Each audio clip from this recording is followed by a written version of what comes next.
Hermanos, buenas noches. Buenas noches. Bueno, la idea con todo lo de familia es que tenemos toda una temática que hemos llamado Escuela de Familia, y esto sería como el inicio de lo que sería ese tiempo de estudio acerca de la familia. Por eso es importante su asistencia. Luego de que pase la Semana de la Familia, ya vamos a tener otros tiempos de ministración acerca de la temática. Y en esta noche voy a invitarlos, si usted puede estar de pie, vamos a leer la palabra del Señor en el libro de Ruth. Ruth capítulo 4, versículo 13 al 15.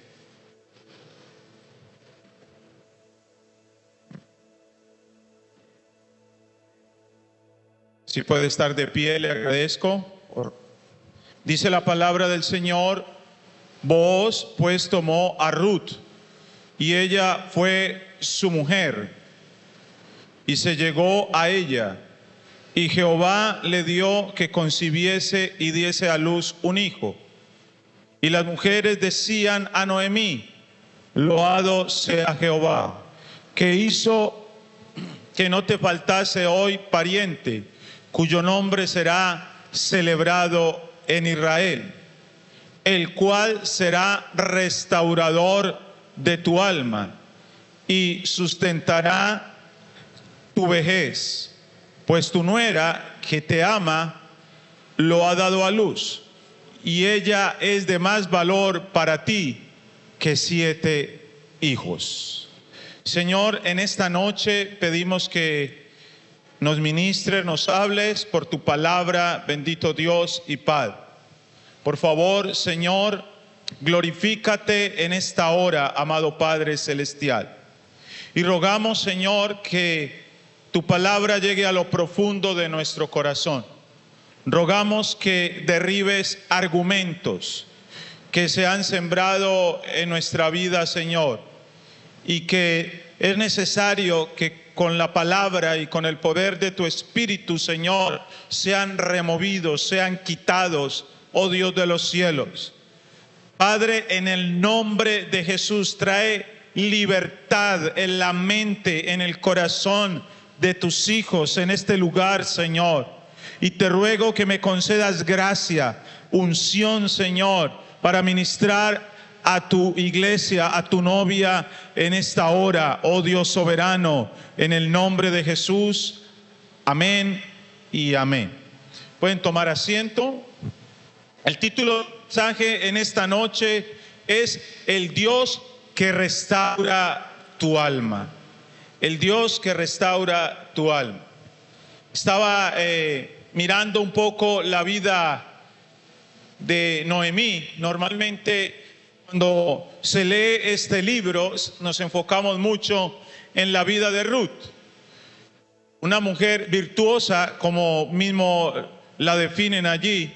Pero en esta noche quiero hablar más de Noemí, una mujer que tuvo que enfrentar situaciones muy, pero muy difíciles, muy dolorosas, y que esto le llevó a ella a vivir en amargura de alma.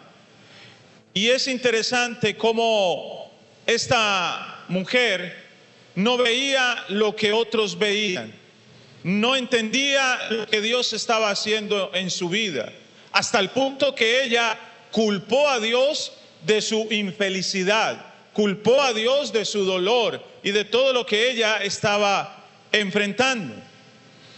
Y yo quiero que esta noche usted y yo podamos entender y podamos analizar qué cosas en nuestra vida han causado dolor y que todavía no hemos sanado, que todavía están allí y que hace de nosotros personas que a veces seamos de un carácter, quizás carácter fuerte, personas que nos enojamos fácilmente, personas irritables, personas que utilizamos a veces un lenguaje muy tosco, muy duro, y es porque en el corazón hay heridas, hay dolor de cosas que hemos enfrentado a lo largo de nuestra vida. Ninguno de los que estamos aquí en este lugar, ninguno en absoluto, estamos exentos o hemos sido exentos de momentos dolorosos en nuestra vida. Bien sea porque nosotros mismos buscamos el quebranto a través de malas decisiones o porque situaciones fortuitas llegaron a nuestra vida y nos causaron ese dolor y quebrantaron nuestro corazón, quebrantaron nuestra alma. Y quiero mencionar algunas de esas situaciones que a veces nosotros evadimos el dolor, que a veces nosotros no queremos que se nos hable de eso, porque son situaciones que a veces son hasta vergonzosas. Situaciones que enfrentamos quizás en nuestra casa, con nuestros padres. Puede ser maltrato, puede ser situaciones donde fuimos corregidos, disciplinados de una manera incorrecta, y eso nos causó dolor. Dolor también por causa de que quizás nuestro padre nos abandonó o estuvo ausente en nuestra casa. Y aprendimos a vivir con estas situaciones y a guardar eso en el corazón. Hay una situación que yo creo que todos los que estamos aquí hemos vivido, y es el luto. Creo que hemos enfrentado la pérdida de seres queridos, sea familiares cercanos, amigos, personas importantes en nuestra vida. Y es natural, es normal sentir dolor, es normal que frente a estas pérdidas usted y yo seamos quebrantados. Y quiero hablar de cosas que suceden al interior de muchos hogares, pero que no se dicen porque son vergonzosas. Y una de ellas es el abuso. Hay personas que han sido abusados en su hogar, literalmente. Normalmente el abusador es alguien cercano al hogar o que está allí dentro del hogar. Pero como es algo vergonzoso, muchas veces cuando el niño o el adolescente habla y dice lo que pasó, muchos padres dicen: cállese, no diga eso, o no le creen, o guarde eso en secreto, porque eso es muy vergonzoso. Qué vergüenza para la familia, qué vergüenza delante de la sociedad vivir algo como esto. Y hacemos que esa persona que fue abusada, que fue lastimada, que fue herida, viva en silencio su dolor, su quebranto, su vergüenza, y se le prohíbe literalmente hablar del tema. Y eso sucede en las familias, pero pocas a veces enfrentan esta situación. Y vemos cómo estos chicos, sean niños o adolescentes, aún jóvenes, crecen con mucho resentimiento, retraídos, con temores, con rabia. ¿Por qué? Porque en ese lugar donde se debió cuidar de ellos, que era su casa, que era su papá, que era su mamá, allí fue donde vivieron la desgracia. Allí fue donde vivieron la tragedia. Podemos hablar de otras cosas como el rechazo en los hogares, cuando los padres tienen hijos favoritos, situaciones de enfermedad prolongadas, el divorcio o la separación que muchos han tenido que enfrentar, la traición de un amigo o de alguien cercano. Todo este tipo de cosas generan un quebranto, generan un dolor en el corazón de las personas. Pero ¿sabe qué hacemos muchos de nosotros los cristianos?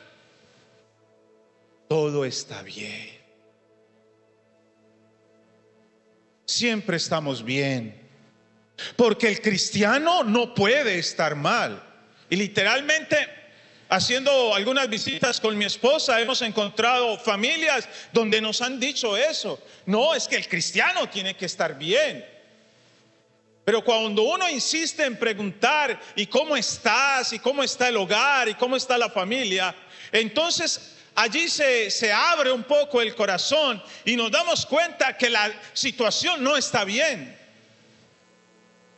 Porque hay situaciones difíciles con los hijos, porque hay necesidades, porque hay enfermedad, porque se han vivido situaciones de quebranto y de dolor. ¿Y sabe cómo vive el cristiano? Amargado, dolido, con resentimientos, con rabia, con frustración. Y yo le digo una cosa esta noche: Dios no nos llamó a vivir de esa manera. Por eso hablo esta noche de que Él es el restaurador de nuestra alma. Jesús no vino solo a salvarnos, y perdón lo digo así, del infierno. Jesús no solo vino a salvarnos de la condenación eterna. Jesús vino a traer una salvación y una restauración integral del ser humano. Pero a veces nos quedamos solo con la salvación. Alguna vez un psicólogo le dijo a unos cristianos: ustedes tienen religión para salvarlos del infierno, pero no para hacerlos felices. Y lo dijo porque en su profesión como psicólogo atendía cantidad de cristianos que estaban en depresión. Y él les atendía y les ayudaba para salir de esa situación. Y a veces vivimos vidas religiosas donde todo está bien.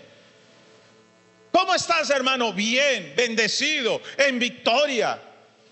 Ah, bueno, gloria a Dios que estás bien. Pero a veces no tienes ni qué comer en la casa. A veces estás viviendo situaciones con tus hijos, con tu esposa, con tu familia. O a veces estás viviendo temores, situaciones emocionales. Yo tengo un sentir desde hace algún tiempo, y creo que en la iglesia hay muchas personas que todavía están enlutadas. Porque cuando vivimos pandemia, muchos de nosotros perdimos seres queridos. Y la situación fue tan compleja. Por ejemplo, en el caso de mi esposa y yo, perdimos a nuestra suegra, y fue una situación tan difícil donde lo que te entregan al final es una cajita con unas cenizas. Donde es difícil asimilar el luto. Por eso es importante el tiempo de velación, el tiempo de estar allí, porque la persona asimila el luto y se hace consciente de la pérdida. Pero fue algo que nuestra sociedad vivió. Eso cambió porque había tanto miedo, había tanta manipulación, había tantas situaciones que la gente no podía ni siquiera ir a velar a su ser querido. Que al final usted no sabía si le entregaban las cenizas de esa persona o la de alguien más. Y mucha gente no pudo asimilar el dolor, no pudo asimilar el luto. Y yo quiero en esta noche que usted evalúe su vida y se responda una pregunta sencilla: ¿usted es un cristiano feliz? ¿Usted es feliz? ¿O usted mantiene su corazón cargado? ¿Usted vive enojado con su familia? ¿Usted vive enojado con situaciones en la sociedad, contra el gobierno, contra la iglesia, contra personas? Si ese es su caso, déjeme decirle que usted es una persona amargada. Y que quizás usted no lo acepta, pero eso lo llevas cargándolo en tu corazón. ¿Quién dijo que nosotros los cristianos no vivimos situaciones de dolor que nos hacen llorar? Yo veo a Jesús en Getsemaní y va a ir a la cruz, y Jesús dice: mi alma está muy triste hasta la muerte. Y yo veo a ese mismo Jesús en el Evangelio de Lucas, que estaba tan angustiado que él empezó a sudar grandes gotas de sangre. Y ese mismo Jesús, el escritor de Hebreos, registra que con ruegos, que con súplicas, él clamaba a aquel que lo podía librar de la muerte. ¿Quién te dijo a ti que a nosotros no nos duele? Claro, nuestra cultura, a muchos de nosotros los hombres nos decían: los hombres no lloran. Párese de ahí. ¿Y quién dijo que los hombres no lloran? Cuando voy a Juan capítulo 11 y veo a Jesús que llega donde Marta y María, hermanas de Lázaro, y la Biblia dice que Jesús estaba conmovido. Y dice que Jesús lloró. Entonces, ¿cuál es el modelo de hombre? ¿Cuál es el modelo a seguir que nos han mostrado nuestra sociedad, nuestra cultura, nuestra familia? Usted y yo a veces estamos en una cultura de dar, de esconder. Y nos estamos muriendo por dentro y no pedimos ayuda. Y hay cosas que nos fastidian, hay cosas que nos duelen, hay cosas que nos hieren, y ahí convivimos con ellas y llevamos años conviviendo con esa situación. Y yo le pregunto esta noche: ¿usted es una persona que está viviendo situaciones todavía de luto? Hace años usted perdió un familiar y usted perdió la vida en ese momento, perdió la alegría, perdió la motivación de vivir. Usted es de aquellos cristianos que quizás está diciéndole al Señor: Señor, ven pronto, porque usted está harto, está cansado de todo lo que usted vive en esta vida. Y yo digo: ¿y dónde está el gozo de la iglesia? ¿Dónde está la alegría de la iglesia? ¿Dónde está? Cuando yo veo esta historia de esta mujer que vamos a hablar, dentro de las cosas que hizo mal, hizo algo bueno. Ella reconoció que estaba amargada. Ella reconoció que estaba mal. Vaya a Ruth capítulo 1, por favor, versículo 1. En primer lugar, vamos a hablar de las difíciles circunstancias de la vida. Aconteció en los días que gobernaban los jueces en la tierra, y un varón de Belén de Judá fue a morar en los campos de Moab, él y su mujer y 2 hijos suyos. El nombre de aquel varón era Elimelech, y el de su mujer Noemí, y los nombres de sus hijos eran Malón y Kelión. Por favor, no le vaya a poner estos nombres a sus hijos. Ahorita le voy a decir qué significa. Efrateos de Belén de Judá. Llegaron pues a los campos de Moab y se quedaron allí. Y murió Elimelech, marido de Noemí, y quedó ella con sus 2 hijos, los cuales tomaron para sí mujeres moabitas. El nombre de uno era Orfa y el nombre de la otra Ruth, y habitaron allí unos 10 años. Y murieron también los 2, Malón y Kelión, quedando así la mujer desamparada de sus 2 hijos y de su marido.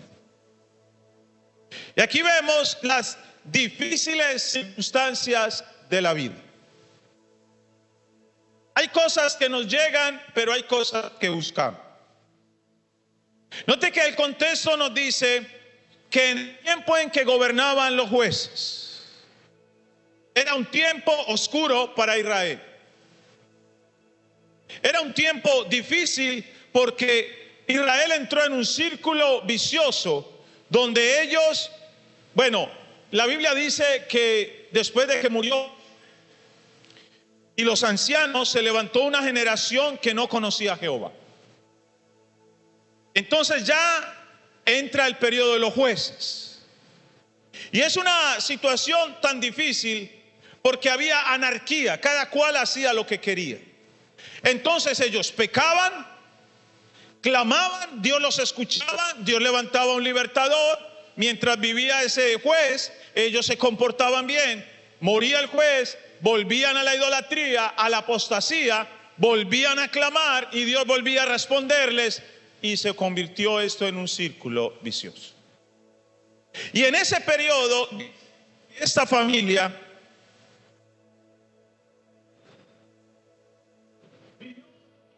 de hambruna, que hubo hambre en la tierra,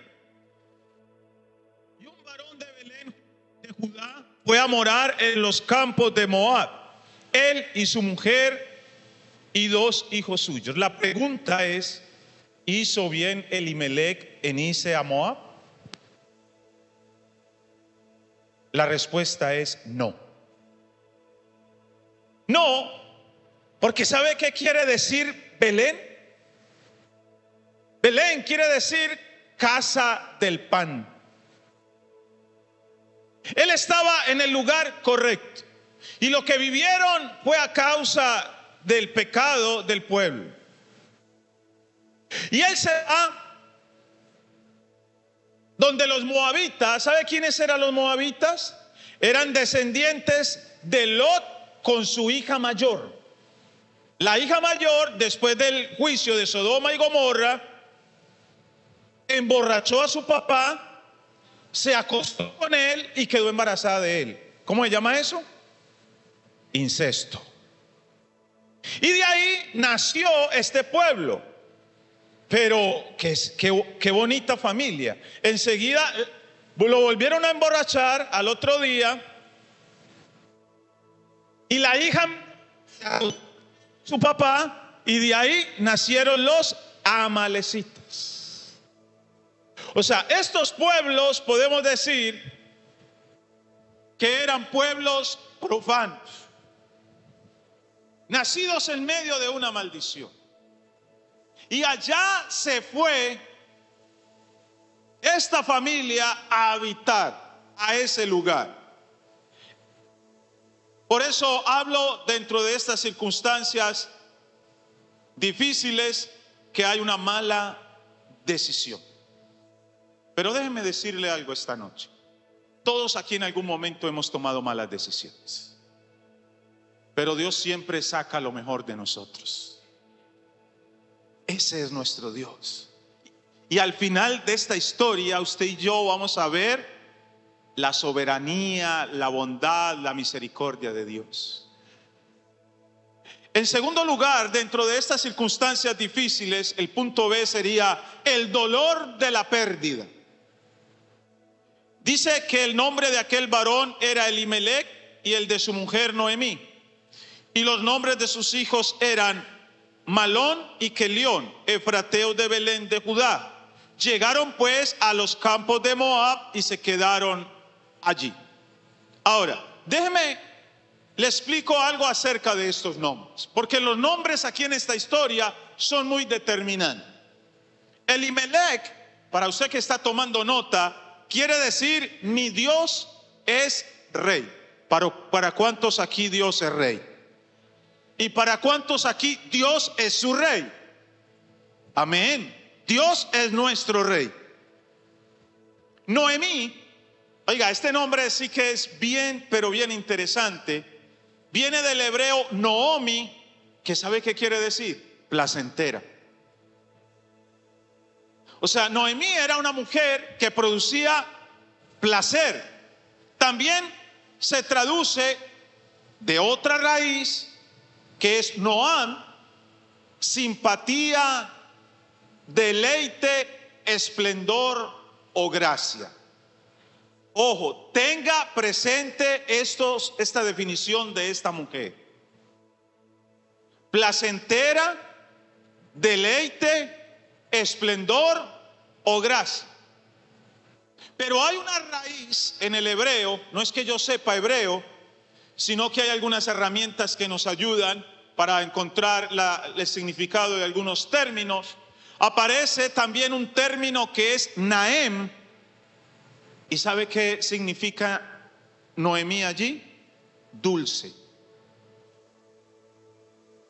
deleitosa, gratísima. Eso significa Noemí. ¿Hay alguna Noemí aquí esta noche?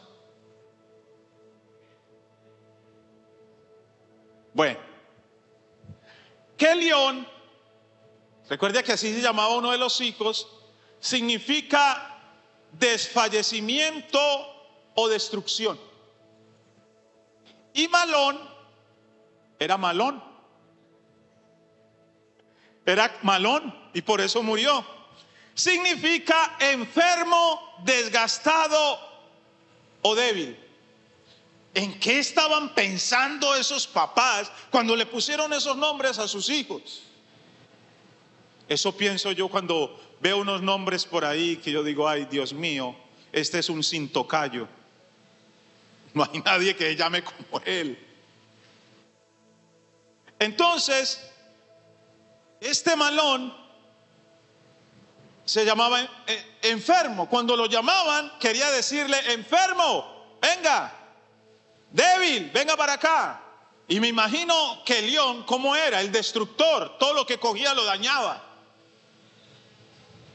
Pero tenían una mamá que era dulce, placentera, grata, amorosa, esplendorosa, llena de gracia.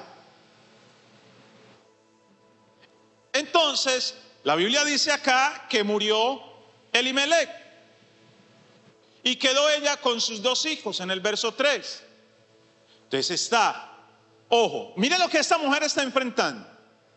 La hambruna en Belén, sale de Belén y va a una tierra extranjera que no era una tierra de bendición. Allí en esa tierra muere su esposo Elimelech.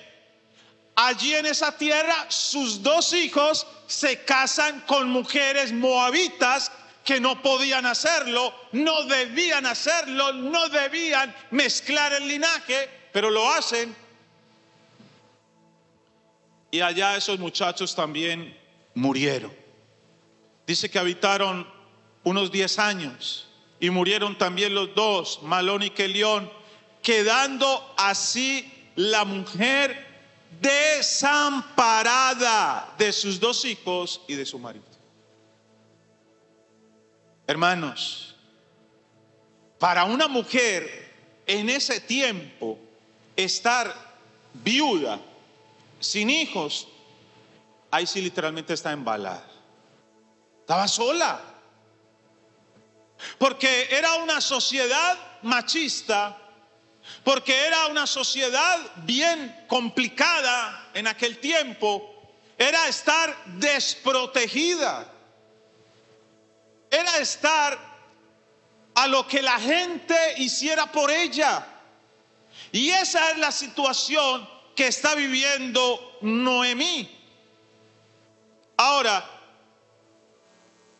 yo me pregunto, ¿qué había en el corazón de esta mujer, en su alma, cuando se queda sin su esposo y sus hijos?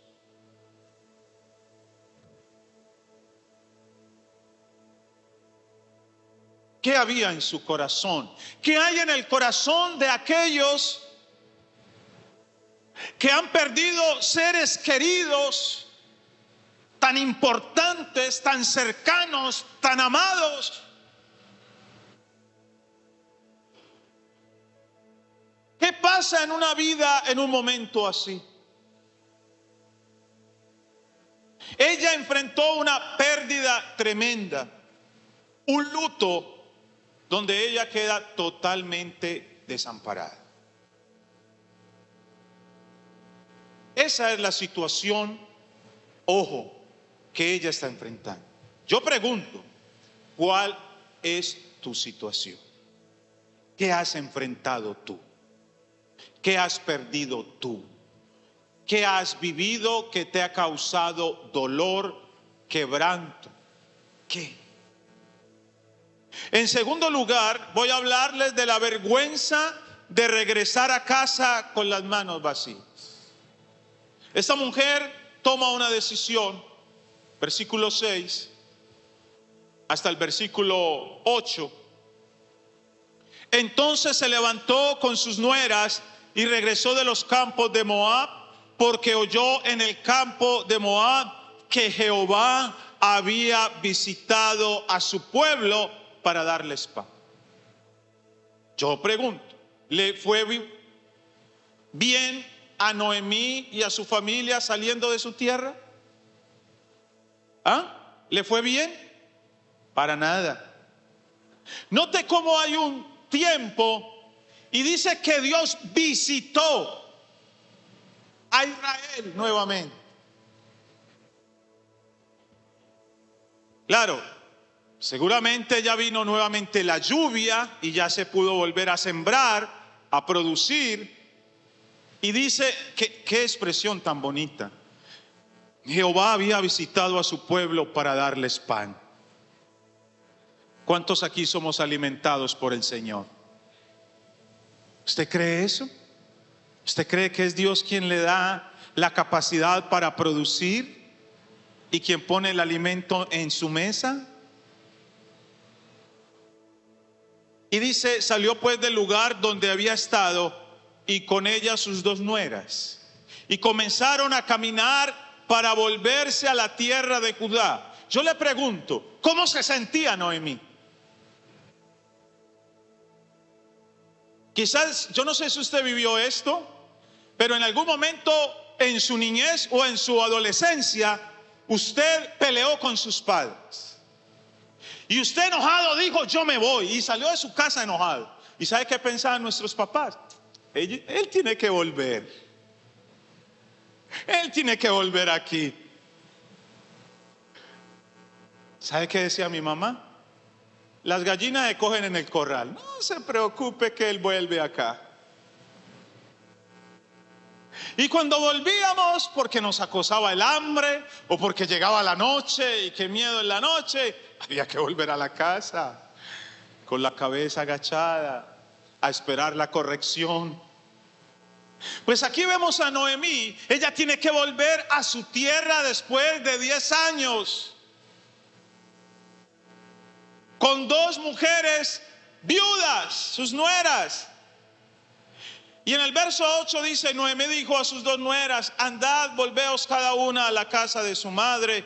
Jehová haga con vosotras misericordia, como lo habéis hecho con los muertos y conmigo. O sea, ella le dice a estas mujeres, quédense aquí en esta tierra usted. No vayan conmigo. Y después de hablar, de llorar, de hacer muchas cosas, usted puede leer el texto. En el versículo 15 dice, y Noemí dijo, he aquí tu cuñada, o sea, Orfa, se ha vuelto a su pueblo y a sus dioses. Vuélvete tú tras ella. Respondió Ruth. Ojo que esto es determinante en la vida de Ruth. No me ruegues que te deje y me aparte de ti, porque donde quiera que tú fueres, iré yo, y donde quiera que vivieres, viviré. Tu pueblo será mi pueblo y tu Dios mi Dios. ¿Sabe qué hizo esa mujer? Adoptó ese día a Dios, a Jehová como su Dios. Y fue la mejor decisión que ella pudo haber tomado en toda su vida. Dice el verso 17, donde tú murieres, moriré yo, y allí seré sepultada. Así me haga Jehová y aún me añada, que solo la muerte hará separación entre nosotras dos. Qué tremenda promesa. Y viendo Noemí que estaba tan resuelta a ir con ella, no dijo más. Pero ¿sabe qué es lo interesante de esta historia? Que Noemí está enlutada y Noemí no ve la bendición que hay delante de ella con la vida de Ruth. Cómo esta mujer determina quedarse con ella, irse a una tierra extranjera a vivir allí. En tercer lugar, quiero hablarles cuando la amargura se arraiga en el alma. Es el tercer punto. Una de las cosas que sucede con muchas personas es que ellos tienen odio, tienen resentimiento, tienen dolor, pero no lo reconocen. Y eso se nota. Cuando se tocan determinados temas, la persona evade, está enojada. No me hablen de eso. ¿Sabe qué hemos encontrado acá? Hay personas que cuando uno les aconseja y les dice, mira, tú tienes resentimiento, tú tienes amargura, tú tienes dolor en tu corazón. No, yo no. Yo ya fui a un encuentro y yo fui libre allí. Pero las evidencias en tu hogar son otras. Eres una persona que está en contienda. Eres una persona con un lenguaje negativo. Eres una persona que tiene rabia, que tienes dolor. Y eso es una evidencia de que hay amargura en tu corazón. Note la condición de esta mujer, versículo 19. Anduvieron pues ellas dos hasta que llegaron a Belén. Y aconteció que habiendo entrado en Belén, toda la ciudad se conmovió por causa de ellas y decían, ¿no es esta Noemí?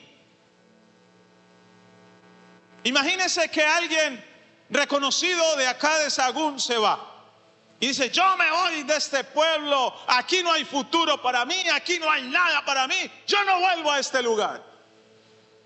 Y bueno, se va y le conocemos. Pero pasan los años, pongámosle los mismos 10 años, cuando de repente vemos a esa persona y dice, ¿y aquel no es fulano de tal? Y no es que no iba a volver acá. Esta gente conocían a Noemí. ¿Y cómo era Noemí? Noemí era una mujer dulce, era una mujer agraciada, era una mujer placentera, con un carácter bien bonito. Pero cuando ellos la ven, ellos se hacen una pregunta, ¿no es esta Noemí? En otras palabras, ¿qué pasó aquí? ¿Qué pasó con esta mujer? Y noten lo que esa mujer dijo en el versículo 20. Y ella respondía, no me llaméis Noemí, sino llamadme Mara, porque en grande amargura me ha puesto el Todopoderoso. ¿Dónde está la Noemí? ¿Dónde está la mujer que Dios creó, el hombre que Dios creó? ¿Dónde está ese niño, ese joven, ese adolescente que era alegre, que era feliz, que estaba contento? Hay gente que era más feliz cuando no conocían a Dios y llegan al cristianismo y ya todo les parece mal. Todo es pecado. ¿Qué nos hizo cambiar? ¿Qué carácter adoptamos nosotros? Esta mujer dice, a mí no me llamen placentera, a mí no me llamen dulce, a mí no me llamen esplendorosa, a mí no me llamen agraciada, a mí me llaman Mara porque estoy amargada. ¿Y sabe quién es el culpable de mi amargura? Dios. Eso es lo que ella dice. Dice, porque en grande amargura me ha puesto el Todopoderoso. Yo pregunto esta noche, ¿usted y yo somos el hombre y la mujer que Dios creó? ¿O somos el hombre y la mujer que la sociedad transformó e hizo de nosotros algo mal?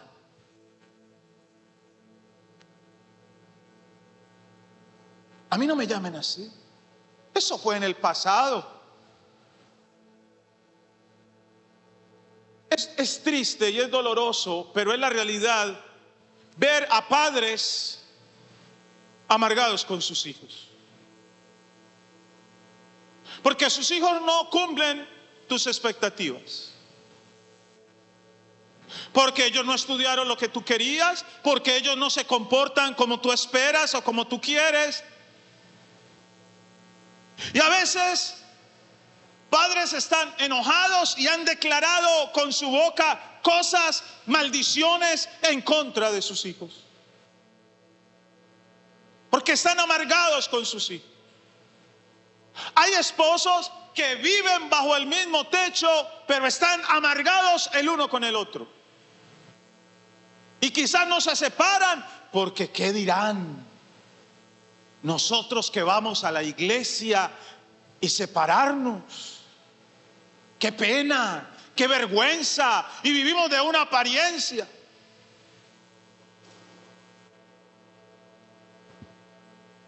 Y en la casa duermen con el enemigo. O no duermen juntos. El uno duerme en el sofá o en la hamaca y el otro allá en el cuarto.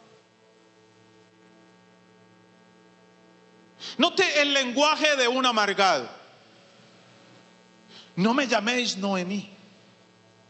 No me hables de eso.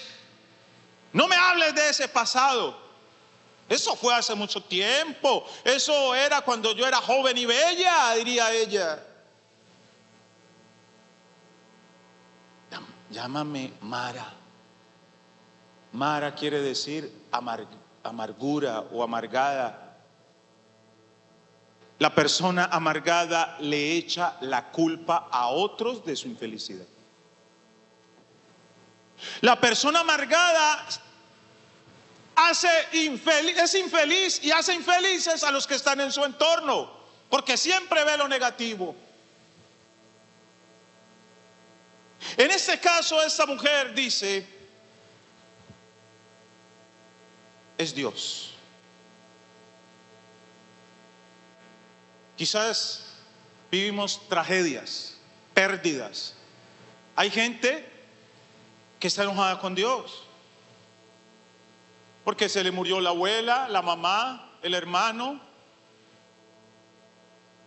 Y hay gente que se ha vuelto, dicen, ser ateos porque están enojados con Dios, porque se les murió un ser querido y ellos oraron por eso, pero Dios en su soberanía se lo llevó, porque Dios es el rey, es el soberano, es el que decide, pero ellos no aceptaron el señorío, la soberanía de Dios. Yo le pregunto, si usted no es feliz, ¿a quién culpa usted de su infelicidad? ¿A su esposa? ¿A su esposo? ¿A sus padres? ¿A sus profesores de colegio? ¿A sus amigos? Permítame, lo llevo a la reflexión. Hágase responsable de sus sentimientos, de sus decisiones. No culpemos más a nuestros padres, aunque ellos cometieron errores. No culpes más a tu pareja de tu infelicidad. Eso fue lo primero que entró a Edén cuando entró el pecado, el señalar a otros. Cuando Adán y Eva pecaron y Dios vino y pidió cuentas, ¿qué dijo Adán? La mujer que tú me diste por compañía. Culpó a la mujer y a Dios. Y es que a veces nos gusta culpar a otros para quedar nosotros bien.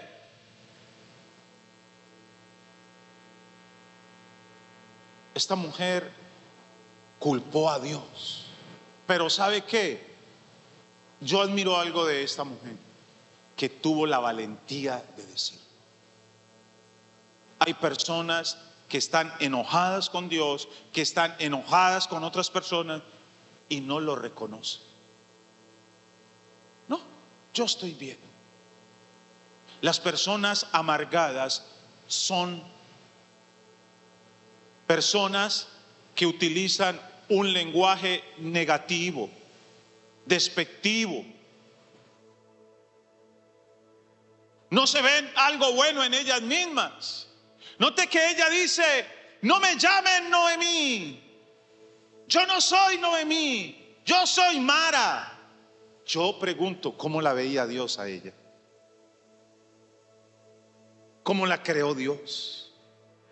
¿Tú crees, tú te ves como Dios te ve o como la gente te ve?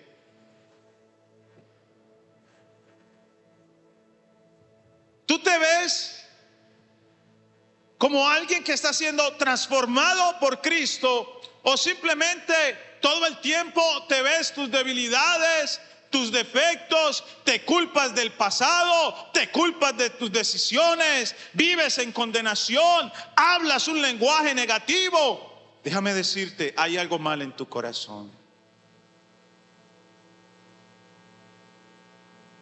Las personas negativas o amargadas son negativas, se desprecian a sí mismas, se rechazan ellas mismas porque no se aceptan. Más fácil ven sus errores que sus aciertos. Más fácil ven en otros los errores que las virtudes.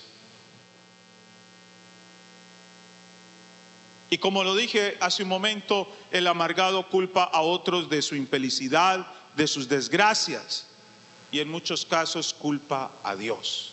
¿Por qué te la tuviste o te lo tuviste que llevar?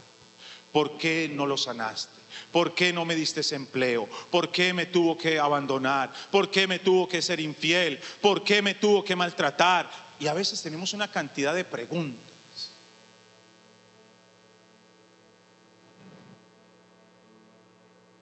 Pero nosotros los cristianos somos expertos en guardar los sentimientos, en decir todo está bien, y llevamos unas cargas en el corazón y no queremos reconocer que en muchos momentos estamos enojados, decepcionados, dolidos por cosas que hemos vivido. Note que esta mujer sigue culpando a Dios, versículo 21. Yo me fui llena, pero Jehová me ha vuelto con las manos vacías.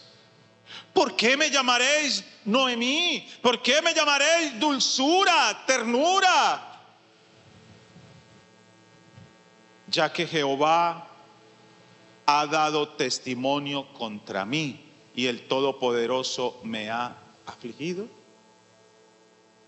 Dios ha testificado contra mí. ¿Sabe quién era Dios para Noemí en ese momento? Era su adversario.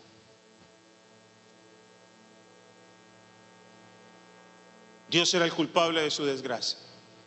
Pero ella no reconoce que como familia tomaron una mala decisión de irse a Moab y no confiar en Dios y no esperar en Dios. Y ella no reconoce, o mejor, no acepta la soberanía de Dios. Dios es soberano. Él decide quién vive y quién no vive.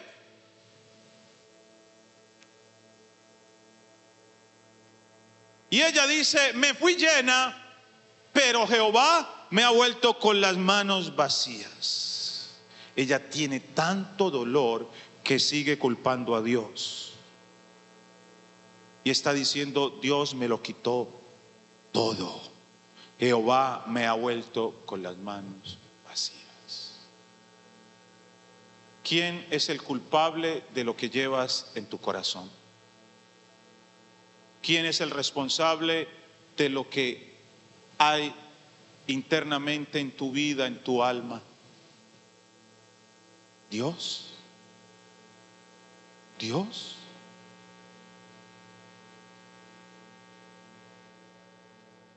¿Usted ha asimilado las pérdidas? Y cuando hablo de pérdidas, no solo hablo de un luto por un ser querido que murió. Para las personas que han convivido con alguien o se han separado, se han divorciado, eso es una pérdida. Y eso es un luto.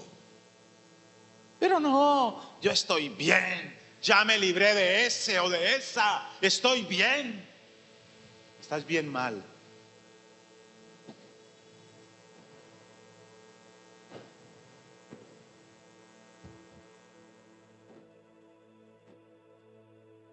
En el versículo 13 del capítulo 1,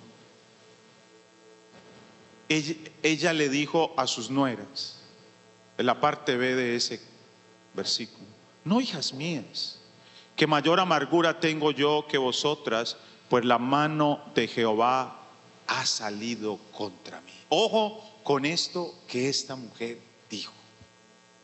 Ella dijo que la mano de Dios estaba contra ella. Ella no sabe lo que Dios está haciendo. Ella no entiende lo que Dios está haciendo en la vida de ella. Ella no comprende la mujer, la calidad de mujer que tiene a su lado. Ella no conoce el final de su historia como nosotros no conocemos todo el desenlace de nuestra historia. A veces nos quedamos en el momento de la prueba, en el momento del quebranto, en el momento del dolor, y lloramos y juzgamos y señalamos y pataleamos y hacemos una cantidad de cosas porque no entendemos cómo va a terminar nuestra historia. Noemí no podía entender cómo iba a terminar su historia. Y ella se atreve a decir, note la amargura que esta mujer tiene. Esta mujer encaró a Dios. Y ella dice, la mano de Jehová ha salido contra mí. Ella está diciendo, Dios es mi adversario. Y hay personas que piensan mal de Dios y culpan a Dios, pero qué pena decir eso. Qué pena reconocer eso. Qué pena yo cristiano decir que tengo odio. Qué pena yo cristiano decir que yo veo pornografía. Qué pena yo cristiano decir que tengo luchas. Qué pena. Y eso es lo que el enemigo quiere, tenerte encerrado, tenerte frustrado, tenerte bajo la culpa, bajo la condenación, bajo el dolor, y vivir un cristianismo de apariencia religioso. Ay, yo estoy muy bien, aleluya. Pero por dentro me estoy reventando. Yo me pregunto, ¿cómo hemos visto testimonios de pastores y líderes que se han suicidado? Por guardar una apariencia, por no abrir el corazón, porque nosotros como iglesia somos prejuiciosos, somos señaladores. Cuando alguien confiesa su pecado, ahí mismo, yo sabía, el Señor me lo había mostrado. Y si Dios te lo había mostrado y ni siquiera oraste por él. No parecemos una familia. La familia de Dios. Yo veo una mujer con tanto dolor que dice, la mano de Dios está contra mí. Claro, ella al perder a su esposo, a sus 2 hijos, quedar desprotegida.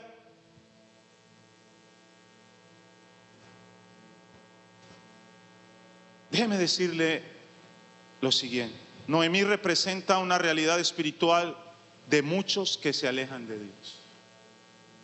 Ella se fue de la casa del pan de Belén.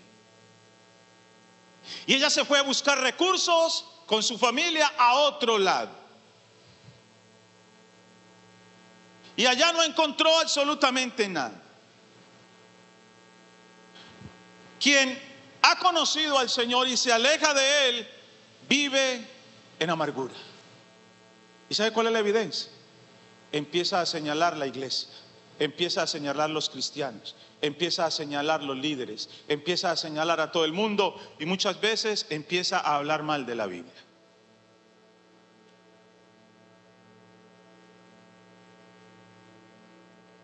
¿Usted cree que un corazón sano habla mal de su familia? Somos la familia de Dios. Somos la novia de Cristo.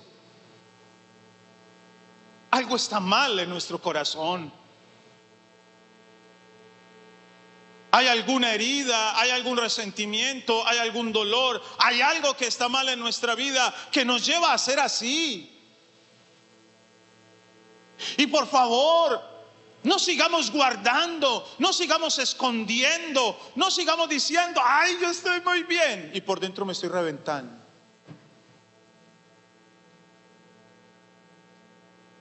¿Y sabe qué es lo peor? Que muchas veces No queremos decir lo que estamos viviendo, porque mi esposo o mi esposa se enojan. Qué miedo que él se entere que yo dije algo. Y vuelvo al punto de lo que dije ahora. ¿Cuántos niños y adolescentes han sido abusados y la familia guardó silencio por la vergüenza? Pero no pensaron en el niño y en el adolescente lo que iba a vivir, un infierno.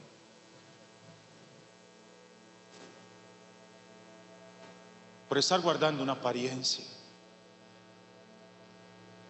Yo les pregunto, hermanos, ¿cómo está nuestro corazón? Por eso dije, Noemí representa una realidad espiritual de muchos. Ella es real con sus sentimientos. Ella se alejó de Dios. Ella se amargó por las circunstancias de la vida. Yo no sé lo que a ti te ha tocado vivir. Mire, ¿quieres saber lo que hay en su corazón? ¿Cuántos quieren descubrir qué hay en su corazón? ¿Quiere saberlo? Le voy a poner una tarea sencilla. Haga una línea de tiempo. Supongamos que usted tiene 50 años. Otros quizás tengan 20, 30. Haga una línea de tiempo. Y empiece a trazar en esa línea cuáles son los momentos buenos que usted ha vivido, donde ha logrado, ha tenido triunfo, reconocimiento, y cuáles han sido los momentos dolorosos. Y ahí usted se va a dar cuenta si usted vive en resentimiento, si usted vive en amargura. Porque cuando usted empieza a recordar eso, usted sabe si siente dolor, si siente rabia, si tiene enojo. Momentos dolorosos como quizás en tu casa te rechazaban, o alguien era el hermano favorito, o en el colegio un profesor te señaló, te marcó, o viviste un quebranto, o viviste un abuso, o viviste una situación difícil. Eso es como una radiografía de lo que ha sido tu vida, y cuando veas eso te vas a dar cuenta si tienes guardadas cosas en tu corazón.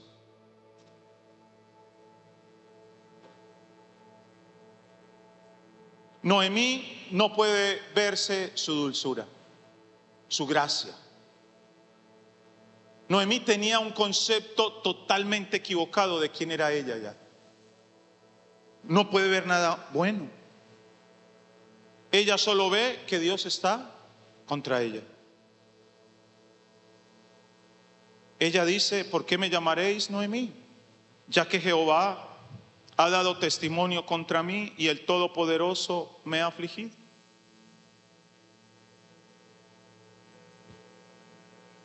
Ella dice, me fui llena, pero volví vacía.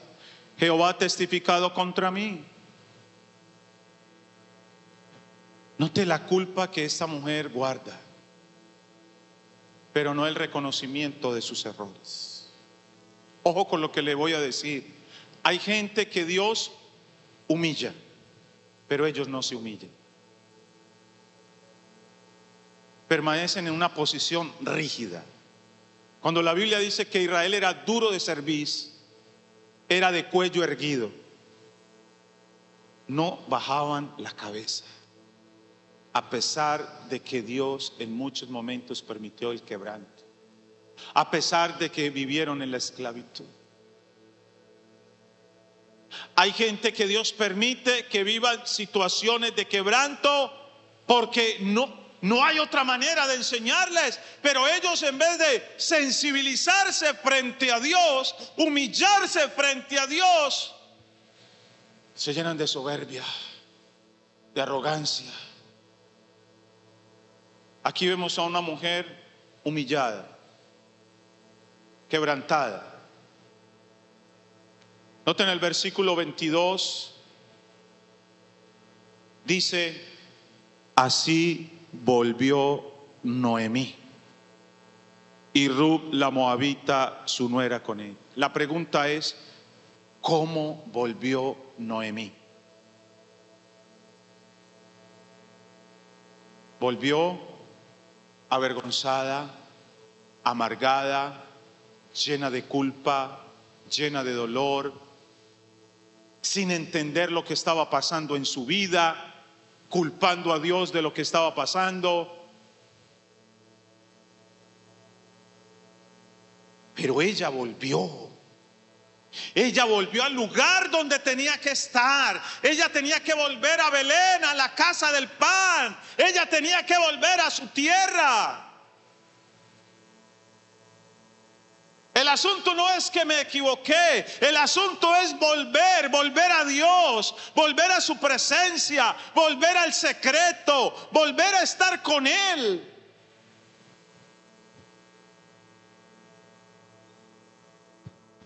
Y note, y dice, y llegaron a Belén al comienzo de la siega de la cebada. Ella llegó para un nuevo comienzo. Y ella no se está dando cuenta, pero Dios tiene para ella un nuevo comienzo. Ella ya no podía recuperar lo que había perdido. Pero vamos a ver que Dios sí podía restaurarle. Dios tenía un nuevo tiempo. ¿Cuándo hay un nuevo tiempo para nuestra vida? Cuando reconocemos nuestra condición, cuando somos reales con lo que está pasando en nuestra vida y volvemos a Dios. Y ya no vengo a Dios con tapujos. Yo le digo a Dios, estoy mal, estoy llevado, estoy amargado, tengo rabia, tengo frustración, no entiendo lo que está pasando en mi casa, en mi vida, en mi economía, con mis sentimientos, en mi matrimonio. No lo entiendo, Dios, no entiendo nada. ¿Sabe qué está esperando Dios? Que dejemos de luchar en nuestras fuerzas y que nos rindamos a Él. Cuando usted y yo nos rindamos a Él, Dios dice, ahora sí estás listo para que yo haga. Ya te humillaste, ahora sí estoy listo para mostrarte mi gloria. ¿Cuántos quieren ver la gloria de Dios? Tienes que sacar muchas cosas que hay en tu corazón. Tienes que sacar muchas frustraciones. Y en cuarto lugar, quiero hablar de la redención de Ruth y la restauración de Noemí. La redención de Ruth, usted puede leer, por causa del tiempo no podemos hacerlo, pero puede leer todo el capítulo 2, capítulo 3 y parte del capítulo 4. Yo le voy a resumir la historia. Ellas llegan a Belén. Al otro día Ruth va a un campo a recoger allí algunas espigas, algún trigo.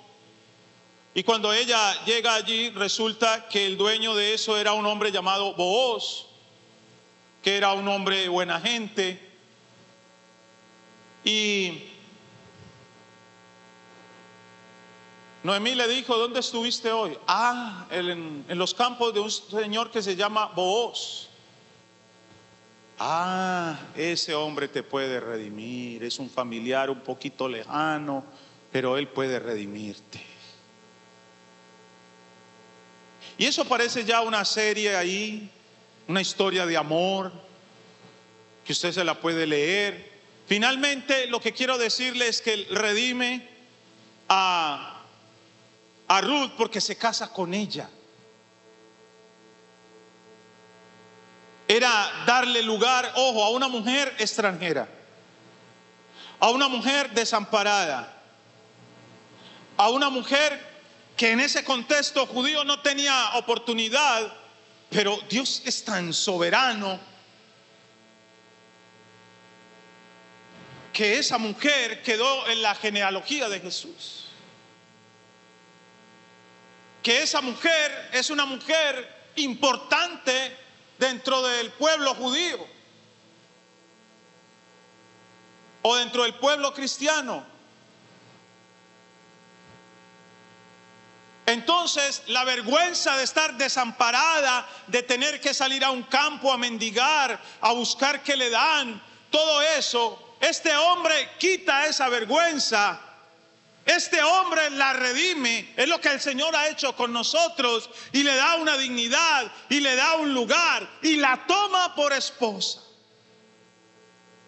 Y ya no tenía que preocuparse de nada. Pero ¿qué pasa con Noemí? versículo 13 del capítulo 4. Booz pues tomó a Ruth, y ella fue su mujer, y se llegó a ella, y Jehová le dio que concibiese y diese a luz un hijo. Y las mujeres, ojo lo que dice, y las mujeres decían a Noemí: loado sea Jehová, bendecido sea Jehová, bendito sea Jehová. ¿Cuántos dicen esta noche bendito sea el Señor?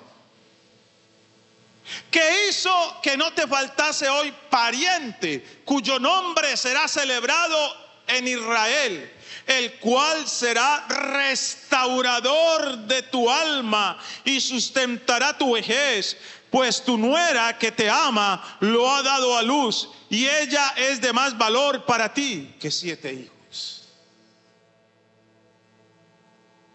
Ella bendice, las mujeres bendicen al Señor, le abren los ojos a Noemí. Noemí, bendito sea Dios, la mano de Dios no está contra ti, está a favor tuyo. Mira lo que Dios está haciendo en tu vida, mira cómo Dios te permitió tener una nuera como Ruth, una mujer virtuosa, una mujer que ahora está casada, que ahora tiene un hijo, y ese hijo es como tu hijo.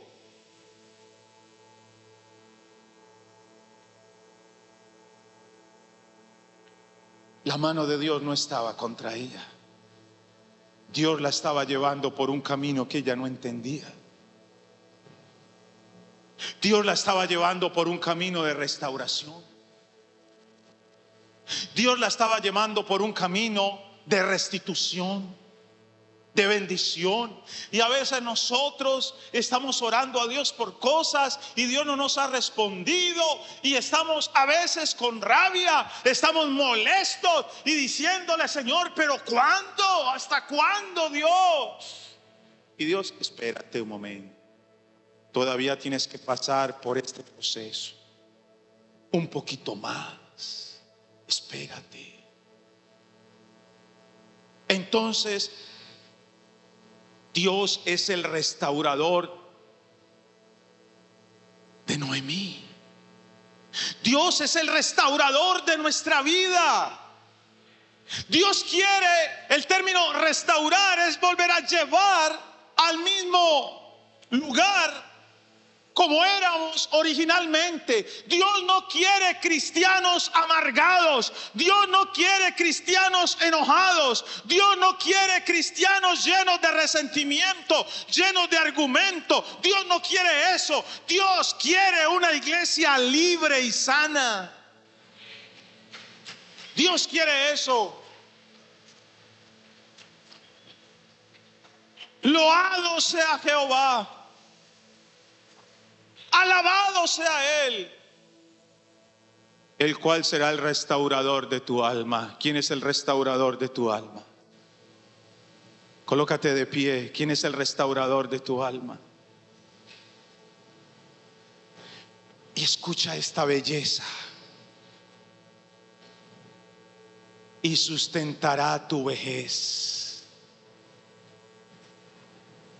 ¿Tienes miedo que mañana no sabes qué va a pasar?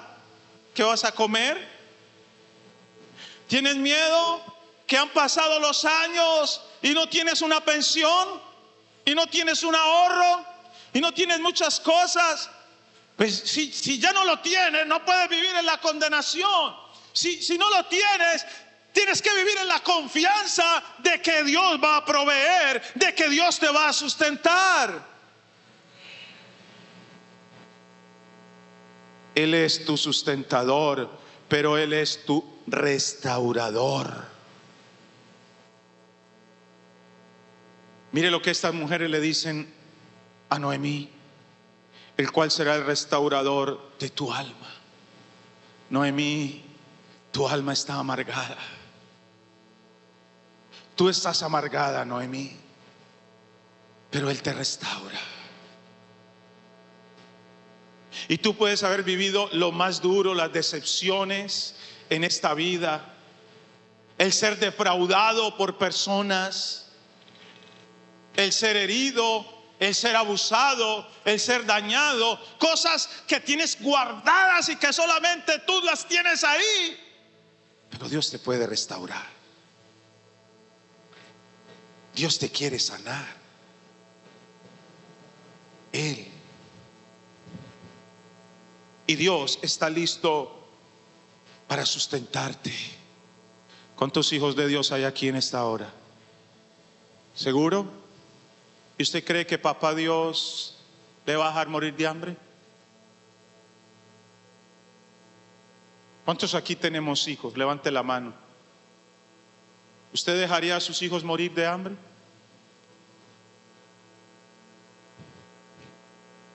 Teniendo la posibilidad de darles comida. Y eso que usted y yo somos terribles, somos malos, pero Él es perfecto. Pero le dice: pues tu nuera que te ama. Oye, Dios ha puesto a tu lado gente que te ama. Y sabes una cosa, por estar amargado o amargada no los disfrutas. Por estar pensando en lo que perdiste. Hay padres que se quedaron en el pasado porque un hijo murió y se les acabó la vida, y tienen otros hijos y no disfrutan esos hijos, no disfrutan de su matrimonio, no disfrutan de lo que Dios les da. Yo estoy seguro que Dios te ha rodeado de gente que te ama, familiares, hermanos, amigos, personas en la iglesia. ¿Y sabe qué le dijeron? Esa mujer vale más que 7 hijos. Y hay gente que Dios ha puesto en tu vida que realmente que están contigo, que son mejor que un hermano, son amigos. Y tú estás llorando por el que te decepcionó. Y si alguien te defraudó en tu área sentimental y te engañó, hay alguien que te ama sinceramente. Hay alguien que quiere en serio contigo, pero tu dolor, tu prevención, tu prejuicio te impide recibir ese amor. Estas mujeres le dijeron a Noemí: Noemí, esa mujer, Ruth, te ama. Así vos seas una amargada, esa mujer te ama. Y esa mujer es de más valor que 7 hijos. Y tomando Noemí el hijo, lo puso en su regazo y fue su nodriza. Y le dieron nombre las vecinas diciendo: le ha nacido un hijo a Noemí. Perdió un Malión y un Quelión.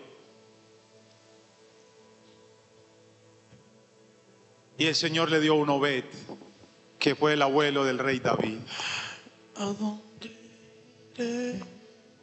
A veces estoy aferrado a cosas del pasado que no son buenas, y Dios aquí tiene algo mejor para mí.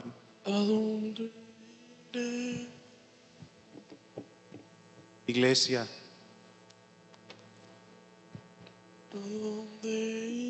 seamos reales con lo que está pasando en nuestro corazón.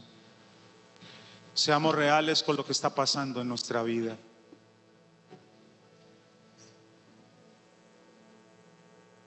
Dejemos de estar guardando una apariencia, sufriendo solos, llorando solos, cuando Dios te ha rodeado de gente que te ama. Cuando Dios quiere restaurar tu vida, pero Dios quiere restaurarla cuando tú reconozcas que necesitas restauración. Cuando tú reconozcas que tu corazón está quebrantado, que tu alma está herida. no te he condenado. Cada uno de nosotros sabemos cómo Me has somos. aceptado. Vente Y quizás a veces somos insoportables para otros.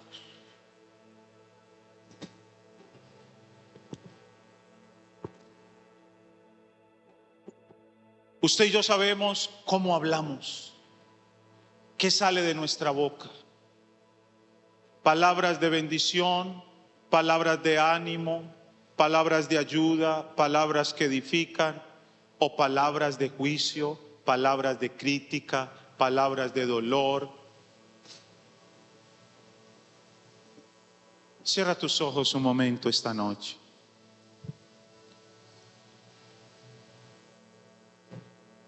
Y dile a Jesús, ¿qué está pasando en tu vida?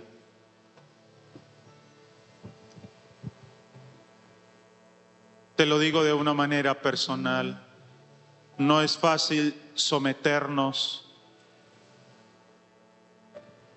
a la restauración, porque tú y yo somos descubiertos en nuestras debilidades.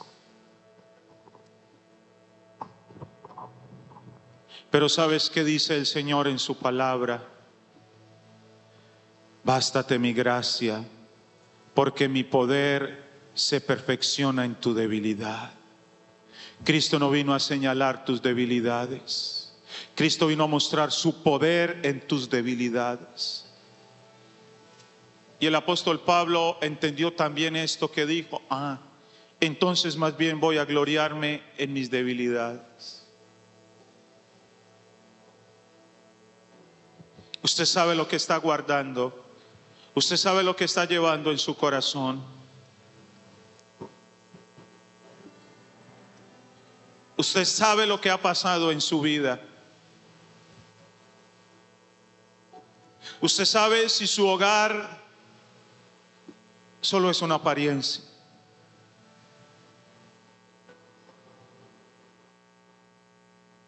Si su vida está llena de cercos donde usted no deja pasar a otros allí porque usted no quiere ser descubierto.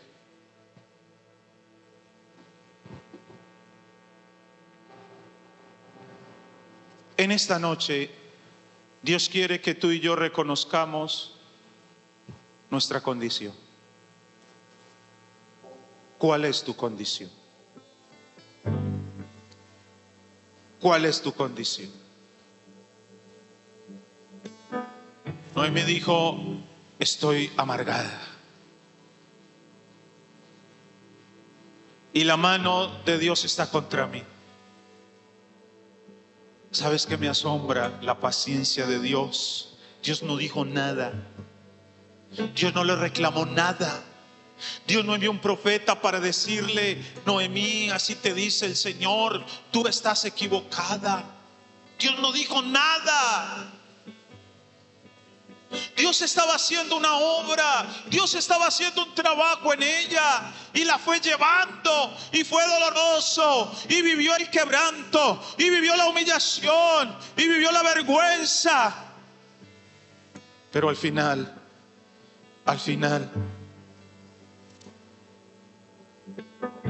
Dios restauró su alma. Al final Dios fue alabado. Al final la historia se contó completa. Tu historia no se ha contado completa.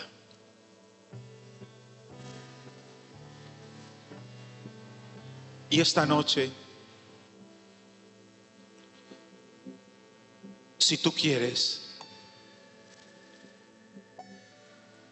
que Dios opere una sanidad en tu corazón, que Dios restaure tu vida, tú reconoces que hay áreas en tu vida, en tu alma, que están quebrantadas,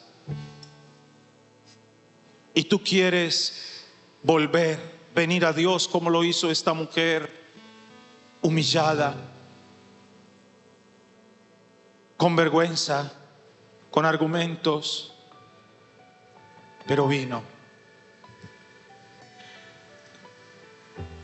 Y la historia podemos contarla y decir que la mano de Jehová estaba a favor de Noemí. Dios no está en contra tuya. Dios está a favor tuyo. Y si tú esta noche quieres darle una oportunidad al Señor para sanar, para restaurar, tú te diste cuenta que hay cosas guardadas en tu corazón, ven acá adelante.